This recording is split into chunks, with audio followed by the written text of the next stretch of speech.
Okay Subrashtra ji, I'm really sorry, I cannot talk. आप अपनी बात like रखिए this. सुब्राष्ट्रा। आमिश जी, ये 167 कंट्रीज को स्टडी करके ये रिपोर्ट बनाई गई है, ये केवल भारत की बात नहीं है। इस रिपोर्ट का मूल मुद्दा यह है कि माइनॉरिटी टर्म को रीडिफाइन करने की जरूरत है, और ये एक रेयर फिनोमिना है कि किसी भी इकोनॉमी में, किसी भी कंट्री में माइनॉरिटी को बहुत अच्छे तरीके से डिफाइन किया जाए। ये कुछ मोटे मोटे बिंदु हैं जो मैं बता रही हूं।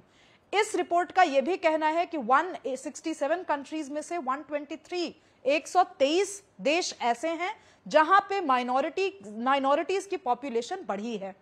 ये साउथ ईस्ट एशियन और साउथ एशियन रियलिटी को भी समझते हुए जब इस रिपोर्ट का जो फाइंडिंग है वो ये रहा है कि म्यांमार और भारत, ये दो ऐसे देश हैं जहां पर माइनॉरिटीज का पॉपुलेशन बढ़ा है और जो मेजॉरिटी उसका पॉपुलेशन कम हुआ है। पॉइंट तो यही है, देश में अक्सर दुनिया में अराउंड द ग्लोब दुनिया में अक्सर देश ऐसे हैं जहां पे मेजॉरिटी की पॉपुलेशन बढ़ती है, लेकिन भारत में और म्यांमार में आपने बिल्कुल सही कहा, यहां पे मिनॉरिटी की पॉपुलेशन बढ़ी है। यानी यहां पर हिंदू बहुसंख्यक है उसकी जनसंख्या कम हो रही है और शार्प डिक्लाइन आ रहा है, और जो अल्पसंख्यक जिसको दर्जा दिया जाता है यानी मुस्लिम की जनसंख्या वो बढ़ रही है। ये क्लियर कट है और हमने देखा है, इसमें तो कोई दो राय नहीं है, ये तो फैक्चुअल है। Okay Amik Jamai, now your reaction to this is all factual. Shamika Ravi is a very very renowned economist of the world, very very renowned. Amish Devgan ji, ये जो इकोनॉमिक एडवाइजर की रिपोर्ट है ना, ये अगले 5 दिन प्रधानमंत्री के भाषण, गृह मंत्री के भाषण की खाद है। जब तक कास्ट सेंसस इस देश में नहीं होगा, कोई किसी के बारे में कोई सर्वे आ ही नहीं सकता। तो अगर कोई सर्वे ऐसा था जो हो रहा था, तो भारत की संसद में इतना गंभीर सर्वे क्यों नहीं पेश किया गया, टेबल किया गया? क्यों प्रधानमंत्री भूल गए? इसका मतलब यह कि जब फर्जीवाड़ा, अरे इकोनॉमिक एडवाइजर फर्जीवाड़ा, ये प्रधानमंत्री की स्पीच लिख रहे हैं, भाषण लिख दो सीधे सीधे, प्रधानमंत्री को क्या बोलना है? अरे मुसलमानों के बारे में इतनी घटिया बातें करना, एक तो चंदा मांगने जाते हो अपने इन्वेस्टर दोस्तों से अरब वर्ल्ड में, ये कितनी घटिया और सतही एनालिसिस के मुसलमानों को भारतीय जनता पार्टी प्रधानमंत्री कैसे ट्रीट करते हैं? मुसलमान वाली बात क्या है? ओके सुब्राष्ट्रा का राइट है जवाब देने का। सुब्राष्ट्रा जी, अमीक जमाई की बात का जवाब। मैं हैरान हूं कि इस देश में, जी मैं हैरान हूं आमिश जी कि इस देश में मुझे लगता है कि जैसा राजनीतिक माहौल बन रहा है, किसी भी पढ़े लिखे लोगों के द्वारा लिखी गई रिपोर्ट पे गहन और गंभीर चर्चा हो ही नहीं सकती। यहां पे तो सिंपल सी बात है, एक मैं अंग्रेजी में एक लाइन लिखी जो कि बहुत सही लाइन है कि ये जो पॉपुलेशन इंक्रीज है वो एक प्रॉक्सी है बताने के लिए कि माइनॉरिटीज की स्थिति कैसी है हमारे देश में। यानी कि हमारे देश में जेन्युइनली मुसलमान प्रगति कर रहा है। इससे कौन मुसलमान नेता है जिनको दिक्कत होनी चाहिए? हमारे देश में मुसलमानों की प्रगति हो रही है, इससे किस नेता को दिक्कत होनी चाहिए? आज वारिस पठान जी यहां बैठे हैं, आज अमीक जमाई जी यहां बैठे, मैं ऐसे पॉइंट आउट करके नहीं कहना चाहती। आप मुझे बताइए ना, पाकिस्तान के ऐसे 2 अल्पसंख्यक नेताओं के नाम आप लीजिए। मैं आपको फहरिस्त दे सकती हूं पाकिस्तान में ऐसे नेताओं की, भारत में ऐसे नेताओं की जो पाकिस्तान के मुसलमानों के समक्ष खड़े होकर के अपनी बात आंख में आंख डाल करके कह सकते हैं, चाहे वो भले ही अमीक जमाई हो, चाहे वो AIMIM के प्रवक्ता वारिस पठान जी हो, चाहे वो असदुद्दीन ओवैसी हो या अकबरुद्दीन ओवैसी हो। मैं उनके विचारधारा से बिल्कुल समर्थन में नहीं हूं, लेकिन मैं फिर भी कह रही हूं ये भारत में मुसलमानों की स्थिति अच्छी है, ये रिपोर्ट उस चीज को बता रही है। मैं समझ नहीं पा रही हूं कि इसमें राजनीतिकरण क्यों हो रहा है इतना। भाई पॉपुलेशन बढ़ी है, इससे आपको समस्या क्यों होनी चाहिए? पॉपुलेशन बढ़ी है मतलब क्रश नहीं किया जा रहा ना माइनॉरिटीज को, मतलब कि ओके अमीक जमाई शार्प रिबटल, देन वारिस पठान। ओके अमीक जमाई। सुब्राष्ट्रा, मैं आपको इज्जत बहुत ईमानदारी से बताऊं कि बतौर एकेडमिक मैं आपकी बहुत बेपनाह इज्जत करता हूं।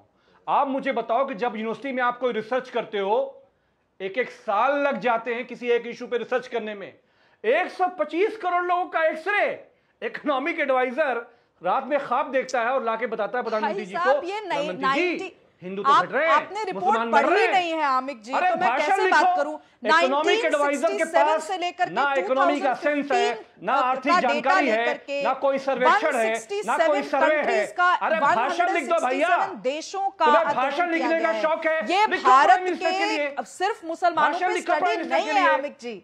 आप शुरू से एक ही बात कह रहे हैं, भारत के मुसलमान, भारत के मुसलमान। भैया ये क्यों नहीं समझ रहे इस बात को? अरे आपको इसका हिंदू मुस्लिम से कोई लेना देना नहीं। आप चाहते हैं कि इसको हिंदू मुस्लिम करके और आप इसका राजनीतिक लाभ उठाएं इस चुनाव में, बट ये रिपोर्ट उसके लिए है ही नहीं देंगे। हमारा सवाल वही होगा, एक बार रिपोर्ट पढ़ लीजिए, आपके पास ना हो, क्योंकि आज शायद सर्वर बहुत ज्यादा बिजी होगा। मेरे पास रिपोर्ट मैंने अभी मंगवाई है अपूर्व जी से, मैं आपको भेज देती हूं। लेकिन एक सेकंड मैं वारिस पठान की बात बताता हूं। All audios down, Waris Pathan and Prem Shukla on screen.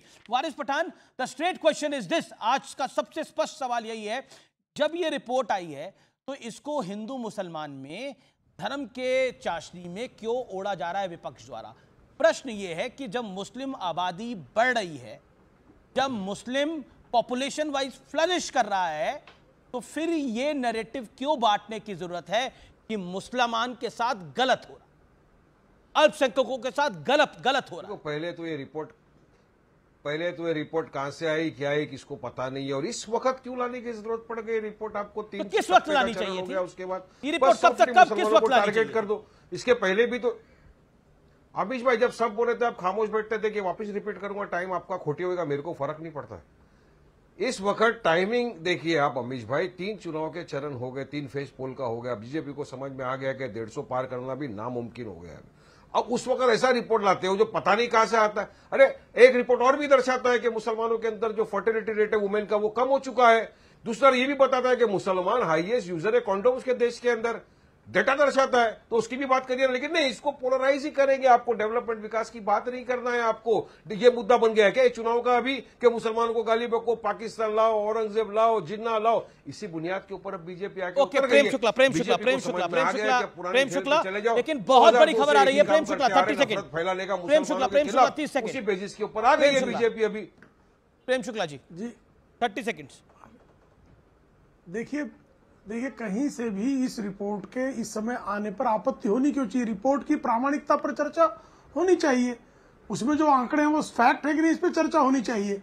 और भाई बारंबार जो अमीर जमई जो हैं इस देश के खाद्यान्न लाभार्थियों को भिखमंगा करे, कटोरा लेके खड़े हैं और उन सबको हिंदू कह रहे हैं। अमीर जमई एक मुसलमान होकर जिस तरह से 80 करोड़ हिंदुओं को अपमानित कर रहे हैं, भिखमंगा कह रहे हैं, इससे ज्यादा जो है घटिया सांप्रदायिकता क्या हो सकती है? और उसके लिए मैं विनम्रतापूर्वक कहना चाहूंगा, न्यूज़ 18 जैसे अच्छे प्लेटफॉर्म का दुरुपयोग कर रहे हैं। 80 करोड़ हिंदू समाज को गालियां दे रहे हैं, 80 करोड़ हिंदू समाज को गालियां दे रहे हैं और इतनी विकृत गालियां दे रहे हैं। इसके बाद भी जो है आप कह रहे हैं मुसलमान सुरक्षित है। एक जो है मुसलमान 80 करोड़ हिंदुओं को भिखमंगा कहे, नौकरी देनी थी, अगर मैं इनको नौकरी नहीं मिली, कितना चिढ़ जाएंगे। किसान कौन है? मुसलमान किसानी करता है, भिखमंगा कहते हैं। आपको शर्म आनी चाहिए। मुसलमान किसानी करता है और वो एमएसपी क्यों नहीं दिया हिंदू किसानों को? लाभार्थी है 24 घंटे जो हिंदू की बात करते हैं, इसलिए मैंने विशेषकर पूछा। कैसे बेशर्म आदमी है? 80 करोड़ में 60 करोड़ होंगे, कितने निर्लज्ज हैं नौकरी हमारे हिंदू भाइयों की अग्निवीर में खत्म करी। मांगनी चाहिए। एक मुसलमान